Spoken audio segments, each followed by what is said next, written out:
22-yə baxırıq. 22-də is your sister angry? Baxırıq biz burada does yaza bilmərik. Çünki izlə sualı verib. İzlə sualı veribsə, o zaman nə edirik? Biz izlə cavab veririk və your sister she-dir. She nə olur? Cavab B bəndi. Sonra 23. 23-də A bəndi, xeyr. My mother says that. Burada nədir? Lazy tənbəldir. I am lazy. Anam deyir ki, mən tənbələm. My mother says that I am lazy. Burada tənbəl sözü hərəkət yoxdur. Biz burada do deyək. 25. Your brother hansı şəxsdir? He-dir. He ilə nə işlənir? Does. Sualda yəni does yazırıq. Does your brother play football? Yes, he does. He's a good player. O yaxşı oyuncudur. Cavabımız olur C bəndi. Sonra 25-dən sonraya baxırıq. 28. Deməli, burada 28-də C xeyr. Niyə deyil? Çünki burada hərəkət var. It. Deyir ki, mushrooms. Sənin nephew nədir? Bacı oğlu, qardaş oğlu. Yəni, oğlana aiddir. Sənin bacı oğlun göbələk yeyir. Hərəkət var. Hərəkətin sualı da dazla olur. Onda cavab nədir? Elə A bəndidir cavab. Sonra 35.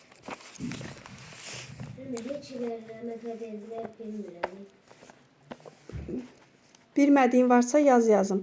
Dörddə nə dediyini bilmirəm. 4-ü saxla, digərinə keç onda. Və indi baxacam mən. When is your birthday? Sənin ad günün nə vaxtdır? Yəni biz burada baxırıq birthday təkdədir. Biz bunu izlə yazmalıyıq. Nə vaxtdır? Həm də izin tərcüməsi demişik nədir? İzlə ardır. Amma burada təkdədir deyə iz olur. Cavab C. Sonra neçə idi bu? 20 neçə idi? 35 idi. 35-dən sonra 37. 37-yə baxırıq. Sən kənddə yaşayırsan, yoxsa şəhərdə? Fikir verin, bu alternativ, yəni seçmə sualdır. Həm də ki, you-dur. You ilə nə işlənir? Do. Hərəkət var da cümlədə. Are niyə olsun ki? Are olsa bilsiz necə olar? You are live. Sən kənddə yaşamaqsan. Xeyr. Do you live. Sən kənddə yaşayırsan. Hərəkətin sualını biz do ilə veririk. Sonra 37-dən sonra 40. 40-a baxırıq. 40. Does your niece? Bəli, does düzdür. Yes, she does. Niece, baxın, nephew necə qardaş oğlu, bacı oğlu bildirirdi. Niece də qardaş qızı, bacı qızı bildirir. She ilə işlənir. Does-la, yes-lə inkar olmaz. Cavab olur B bəndi. Bu neçə idi? 40 idi. Sonra çeviririk. 46. 46-da sənin pişiyin adı nədir? Təkdədir, iz işlənir. Təkdədir deyə ar işlədə bilmərik biz. A səhvdir. Cavab C. Pişiyin adı nədir? Burada hərəkət yoxdur. B bəndində yazaq. Cavab C. Bu neçə idi? 46. Sonra 48. Günəş yer kürəsindən uzaqda deyil. Günəş təkdədir. Həm də fikir verin, artikel mövzusunda deyirik ki, günəş, ay, yer kürəsi. Bunlar, görürsünüz, yer kürəsi də D artikel ilə işlənib. Təkdədir deyə biz iz yazırıq. Hərəkət yoxdur, S yazaq. Yəni isn't. Günəş yer kürəsindən uzaqda deyil. Cavab A. Sonra 54. 54-ə baxırıq. My uncle, to be proud of. Bu ifadələrdir. Bunları öyrənmək lazımdır. Fəxr etməkdir.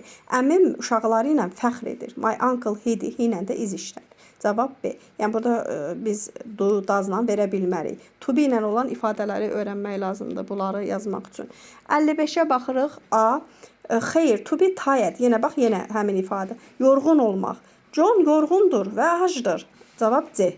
Burada hərəkət, yəni biz necə bu to be olan ifadədir deyə biz burada to be verməliyik. Cavab C-dir. Və sonuncu 60-a baxaq.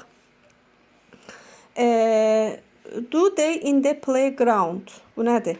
Onlar oyun meydançasındadır. Yəni burada hərəkət yoxdur ya, biz do yazaq. Ona görə burada da your bedroom, yataq otaq balacadır, hərəkət yoxdur do yazaq. Biz dırdır yazmalıydıq. Do yox. Bu cavab B-dir. Bəli. O tutuquşları xoşlayır. To be fond of. Yəni yenə də dediyim kimi to be ilə olan ifadələri mütləq öyrənmək lazımdır. Cavab B-dir.